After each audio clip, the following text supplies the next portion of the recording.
Assalamualaikum warahmatullahi wabarakatuh. Yang terhormat kepada Ibu Maulina Rahayu MPD. Saya Elis Korotayun, berdirinya saya di sini. Saya akan menjelaskan tentang materi membaca dan pengembangannya.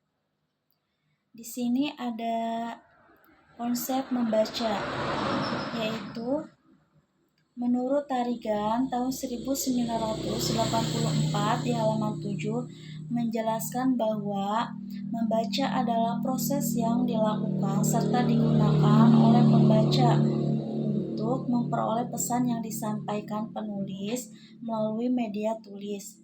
Lebih lanjut juga, Tarigan menjelaskan bahwa dari segi linguistik membaca adalah satu proses penyandian kembali dan pembahasan sandi atau recording and decoding proses. Berlainan dengan berbicara dan menulis yang justru melibatkan penyandian atau encoding. Sebuah aspek pembacaan sandi atau decoding adalah menghubungkan kata-kata tulis atau written word dengan makna bahasa lisan atau oral language meaning yang mencakup perubahan tulisan atau cetakan menjadi bunyi yang bermakna. Selanjutnya, menurut Tarigan menjelaskan bahwa tujuan utama dalam membaca adalah sebagai berikut.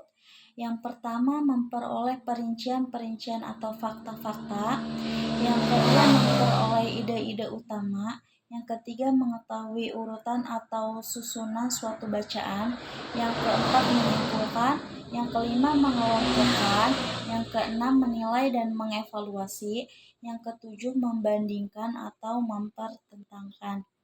Selanjutnya ada kendala-kendala dalam membaca. Adapun faktor-faktor yang mempengaruhi kesulitan dalam membaca atas faktor internal dan faktor eksternal. Faktor internal meliputi minat motivasi, kemampuan dasar intelektual, dan bahasa ibu. Sementara itu, faktor eksternal meliputi sarana penunjang, yakni belum adanya buku paket, kurangnya buku penunjang di perpustakaan sekolah, metode pembelajaran yang diterapkan kurang menantang atau kurang bervariasi untuk belajar dengan sungguh-sungguh, atau pemilihan buku pelajaran yang kurang sesuai dengan situasi kondisi sehingga siswa merasa bosan dan jenuh. Untuk mengatasi kendala-kendala tersebut, beberapa hal yang dapat dilakukan untuk meningkatkan kemampuan membaca pada anak, diantaranya yaitu mengatasi kendala internal dan eksternal, memaksimalkan peran orang tua, lingkungan, serta perpustakaan. Selain faktor-faktor tersebut, berikut akan dijelaskan hambatan-hambatan membaca dan cara mengatasinya. Yang pertama yaitu rendahnya motivasi. Seringkali saat membaca kita tidak memiliki motivasi yang kuat atas bahan bacaan. Motivasi yang kurang secara mental akan membuat kita membaca dengan lambat dan otak tidak dirangsang untuk bekerja dan memahami apa yang kita baca.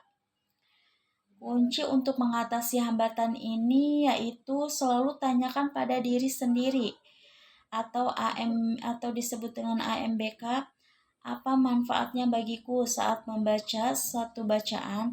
Pakailah 5W1H untuk mematok target kapan bahan bacaan itu akan diselesaikan.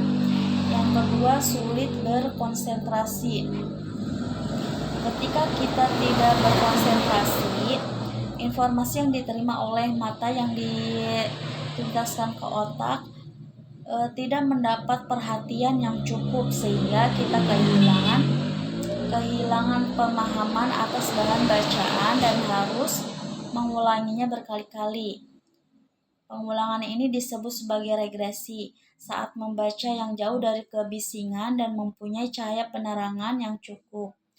Agar bisa menyerap informasi dengan maksimal. Posisi alfa atau posisi duduk tegak, rileks dengan kedua telapak kaki menyentuh lantai. Saat membaca sangat dianjurkan. Selanjutnya ada komponen membaca. Komponen-komponen membaca meliputi kesadaran fonemik, fonik, kelancaran kosakata, dan pemahaman. 5 komponen ini membentuk dasar keterampilan membaca yang baik. Penjelasan komponen-komponen membaca yaitu yang pertama kesadaran fonik. Kesadaran fonemik salah satu komponen penting dalam membaca. Yang kedua fonik yaitu salah satu komponen penting dalam membaca. Yang ketiga kelancaran yaitu kemampuan membaca teks tepat, cepat, dan ekspresif. Yang keempat kosakata yaitu kemampuan memahami dan menggunakan kata-kata. Yang kelima pemahaman yaitu kemampuan memahami isi bacaan. Selanjutnya ada pentingnya pengembangan dalam membaca. Pengembangan keterampilan membaca sangat penting karena dapat meningkatkan kemampuan berpikir, komunikasi, dan kreativitas. Membaca juga dapat menjadikan kita lebih toleran terhadap perbedaan dan percaya diri dalam menjalani kehidupan. Selanjutnya ada pengembangan membaca sejak dini. Yang pertama, anak-anak dapat tumbuh sadar huruf. Yang kedua, anak-anak dapat diperkenalkan pada kegiatan membaca.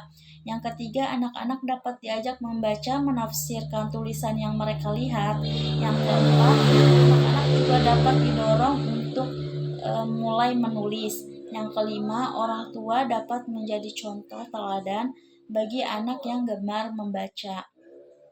Selanjutnya ada tahap perkembangan membaca. Perkembangan membaca berlangsung dalam beberapa tahap, didasarkan pada pengalaman siswa dan bukan usia atau tingkat kelas mereka.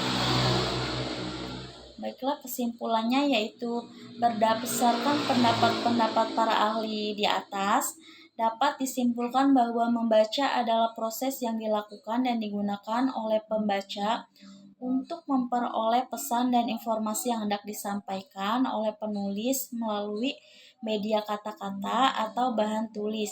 Membaca juga melibatkan dua kemampuan, yakni kemampuan visual dan kemampuan kognisi. Kedua kemampuan ini diperlukan untuk memberikan lambang-lambang huruf agar dapat dipahami dan menjadi bermakna bagi pembaca. Dalam kaitannya dengan hal ini, Krisda Laksana mengemukakan bahwa dalam kegiatan membaca adalah mendapatkan informasi dari bacaan sesuai dengan tujuan masing-masing pembaca. Membuat membaca dengan suatu tujuan cenderung lebih memahami dibandingkan dengan orang yang tidak mempunyai tujuan dalam membaca, dan akan dengan mudah memperoleh banyak pengetahuan tentang isi, makna, arti, dan suatu bahan bacaan. Baiklah, itu tadi materi yang telah saya sampaikan. Kurang dan lebihnya saya mohon maaf. Wabillahi taufiq wal hidayah. Wassalamualaikum warahmatullahi wabarakatuh.